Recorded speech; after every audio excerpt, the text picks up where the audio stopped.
The air is always different at the moment the starting gun cracks.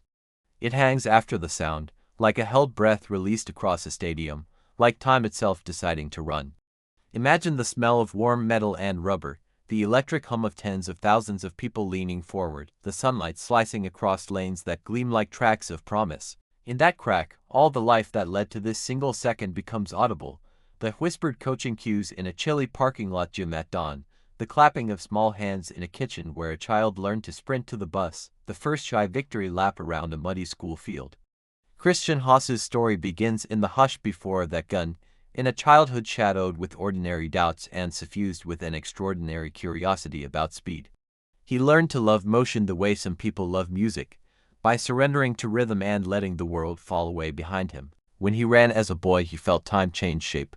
Distances that were once vast contracted into a single line he could cross.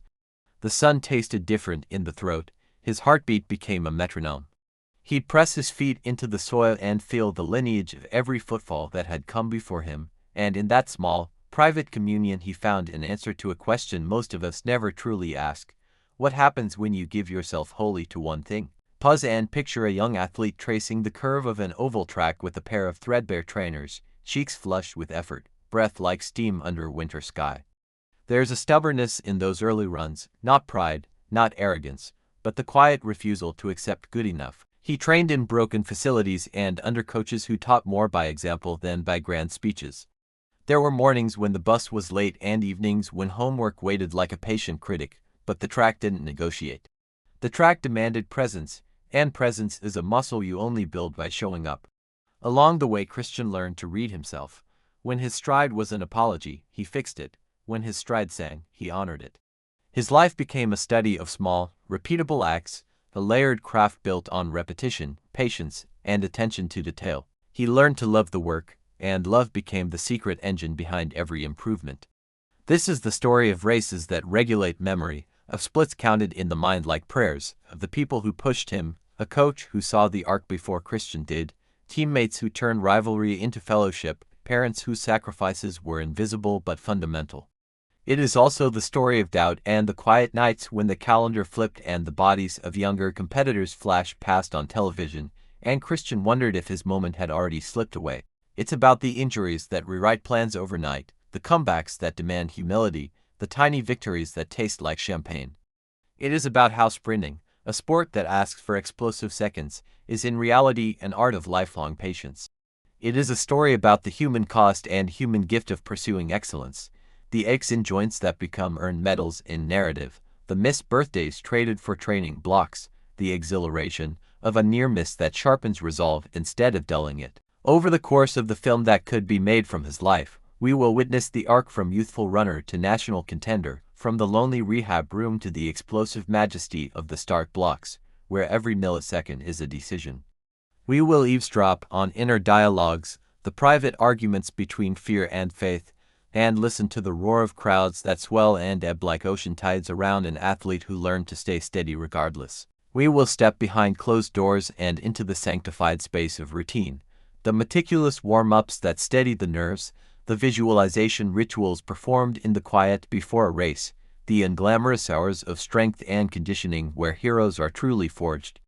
We will feel the sting of setback, the slow-burning resolve that feeds a comeback, and the paradoxical loneliness and community of elite sport. We will end not at the finish line, but with the quieter victory, a life reshaped by purpose, an example that speed is not merely a measurement but a language of dedication. This story is not only about titles or records. It's about the soul of an athlete who runs because running taught him how to be brave. Now move with me into the current of his life, step into the lane, and listen to the rhythm of a man who ran to find himself, and in doing so, gave the world a measure of what it means to chase a dream without apology. He grew up in ordinary surroundings, the kind of place where ambitions were stitched into the fabric of everyday chores, where Sunday lunches and school runs knitted a steady pattern. Christian's earliest memories were not of stadium lights but of alleys and playgrounds, of afternoons spent racing cousins to the corner shop. Children often run for the joy of running. Christian ran with an intent that looked, even then, a little like study. His parents weren't athletes, their lessons came not in training drills but in quiet discipline. Work begins before you feel like it, keep your word, and be generous with your gratitude. Those values became scaffolding when life demanded more than speed. A coach noticed his gait at a school meet and asked if he entered the club circuit. He did, though with the shy defensiveness of someone still testing a horizon. The club track was a revelation, meeting people who spoke the same language of effort, a place where the air itself seemed to vibrate with possibility. He learned not just how to sprint but how to observe the tiny calibrations of an efficient stride, how to read wind and lane and emotion like instruments. Training days were simple and sacred. Before dawn, Christian would lace up, feeling the laces bite like a ritual. Warm-ups were almost religious in their repetition, high knees, but kicks, strides long as homilies.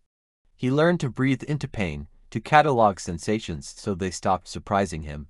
A twinge in the hamstring, an ache at the shin, the way fatigue brands itself on the tongue. Strength sessions were deliberate. There was no room for ego among the weights. There is a humility to conditioning that many viewers rarely see, the slow accumulation of load, the precise attention to posture, the binary truth that you cannot cheat recovery. Christian became faithful to ice baths and stretching, to scheduled rest that felt like a luxury only the committed can afford. He devoured technique videos, stood with a stopwatch as if it were a teacher, and built a vocabulary of sprinting that extended beyond the track into his very posture, his walk, the way he moved through crowds. But no meaningful ascent is free of obstacles. He learned this the hard way. A season marked by promising times and growing confidence came to an abrupt halt with an injury that took months of rehab. The diagnosis was clinical, the response had to be soulful. Where a lesser spirit might have surrendered, Christian turned the forced stillness into a classroom. Rehabilitation became an education in humility and patience. He learned to listen to the counsel of physiotherapists, to accept small progress as a victory, to honor the invisible work that rebuilds not just muscle but conviction. In those slow days, his inner voice shifted. He stopped shouting for immediate results and began to cultivate endurance of mind. When he returned, there was an altered steadiness in his stride, not a new speed, but a new understanding of the race as a marathon of character disguised in sprinting's flash. Rivalries sharpened him. Track is a sport that breeds narratives of duel and redemption, and Christian's career threaded through these themes. He faced competitors who pushed him into the edges of his capabilities, teammates who doubled as rivals, and moments when national expectations felt like weather pressing down. The first time he stood under the bright overheads of a major meet, the crowd a living organism of expectation, he felt exhilaration and terror braided together. The gun fired and he exploded, and for a handful of seconds the world telescoped into his lane, every muscle singing in a single language. The crowd's roar was physical, a pressure against the chest, a vibration that seemed to push him forward. He crossed the line and looked at the board not just for times but for a story of months of silent labor compressed into a few breathing minutes. There were memorable breakthroughs that read like film beats, a regional championship that announced his arrival, a national final where everything clicked and the parts of training that had once felt disjointed suddenly assembled into a coherent, kinetic truth. Each triumph carried its own weight. A medal is not merely metal. It is a ledger of all the mornings you chose the track over comfort, of every missed social invitation, of the small kindnesses and the hard decisions. Yet the sweetest victories were not always the podiums. Sometimes the true triumph was the race he ran after rehab, the one where pain annoyed but did not dictate, the one where he learned that resilience is not flair but rhythm. Private life threaded through the public career. He loved simple things, the ritual of a coffee before morning workouts, the companionable silence of teammates on the bus to meets, evenings spent reading or sketching plans for training. He cultivated friendships that grounded him, a physiotherapist who became like family, a training partner with whom he shared brutal honesty, a coach who would sometimes say nothing at all and only stand in the rain with him after a bad session, presence as support. Off track, Christian was not a recluse but a man who recognized the restorative power of normalcy. He loved to cook, an activity both practical and meditative, and he found that the choreography of ingredients mirrored the precision of training, timing, temperature, attention. The kitchen became another track, and the rhythms of chopping and sauteing were a balm for the nervous energy of competition. As his career matured, he learned to speak publicly about the things that mattered to him: mentorship for younger athletes, the need for better support systems for rehabilitation, and the quiet dignity of everyday efforts. He mentored juniors, offering not advice as platitude but as lived counsel, focus on process rather than outcome, measure improvement in habit more than headlines, and treat setbacks as information rather than verdicts. He became an advocate for perseverance, an embodiment of the ethic that success is not a single headline but the accretion of choices over years. The mental architecture of elite sprinting is often invisible to those outside the lane.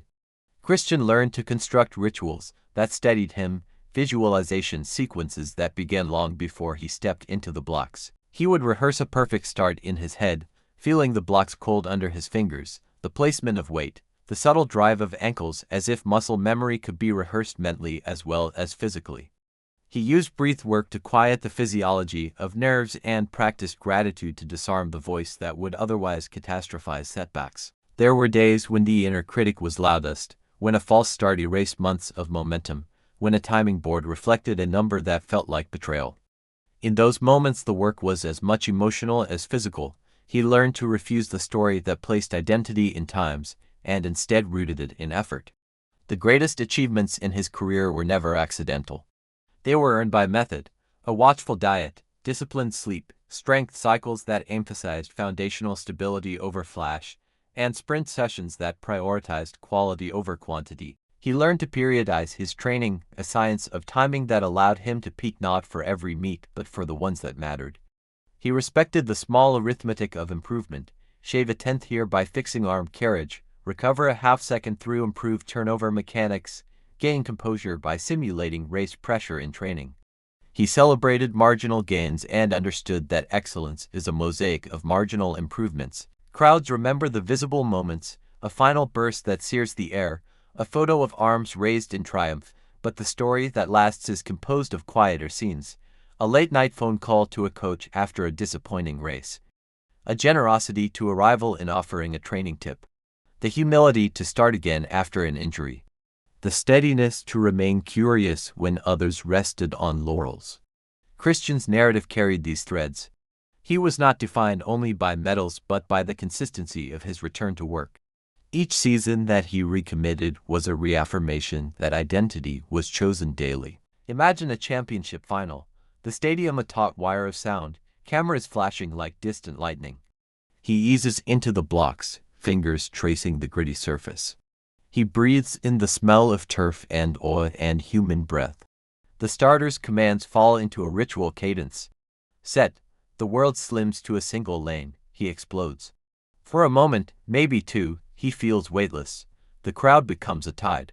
His muscles an orchestra brought to silence only by the finish line. He crosses, chest heaving, and in those exhalations there's a cascade of memories. A childhood sprint to buy sweets, the afternoons on a muddy pitch, an injury that taught him patience, the coach's rare, nodding smile. The result is on the board. The roar is a braided sound of applause and relief and recognition. He doesn't let the moment make him an island. He shares it with the people who made it possible, the physiotherapist whose hands had mended him, the teammate who pushed him in intervals until the dark, the parents who had parked by the track in rain and sun both. These are the partners of victory as much as any podium.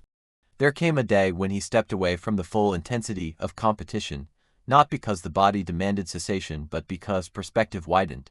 Transition for an athlete is a complex art. One must learn to carry a competitive spirit into new arenas without the daily compulsion of PBS. He found ways to translate his discipline into coaching and mentorship, into commentary, into advocacy for better athlete care. He taught younger sprinters not just the mechanics of acceleration, but the composure to handle loss, the curiosity to interrogate training choices, and the generosity to support peers. In this later chapter, his life became less about chasing times and more about transmitting what he had learned, that excellence is a field cultivated by patience, curiosity, and small acts of courage. Through his life, two themes remained bright: gratitude and craft. He treated success as a partnership with everyone who had believed in him, and he honored craft by returning to fundamentals long after others rested on spectacle. Fans who followed him remembered not merely his races but his humility, the way he would sign an autograph with slow care, ask about the life of a junior athlete, or return after an injury with a smile that said plainly, "I learned." That steadiness is perhaps the most instructive thing he offered the world, that the measure of an athlete is not in solitary triumph but in the sum of how they carried both victory and defeat. In quiet moments, he reflected on the shape of his life and what speed had taught him. It taught him how to listen, to coaches, to therapists, to the inner voice that whispers truths you rarely want to admit. It taught him patience, because sprinting demands you build quietly and then strike.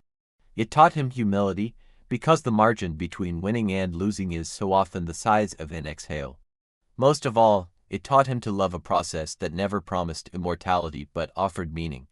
He learned to be content with striving. The finish line, he realized, is not the end but an invitation to begin again in a new form. As we imagine Christian in the later chapters of his life, hands warm around a cup of tea, a notebook of drills and insights at the ready, we glimpse a man whose identity rests not just on medals but on choices.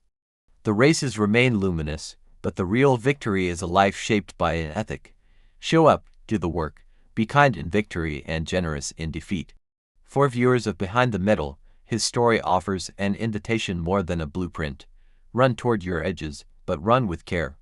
Cherish the people beside you, and remember that the truest excellence lives in the daily return to what matters. If Christian's journey teaches anything, it is this: greatness is not a thunderclap, but a long, steady building of small, faithful acts. It is the willingness to wake before dawn, to swallow disappointment and try again, to listen when the body speaks and rest when it asks. It is facing the gun with a tremor in your hands and stepping forward anyway. It is showing up for yourself even when no one else will. That is the legacy he leaves, not just the times or the trophies, but the quiet architecture of a life lived with intent.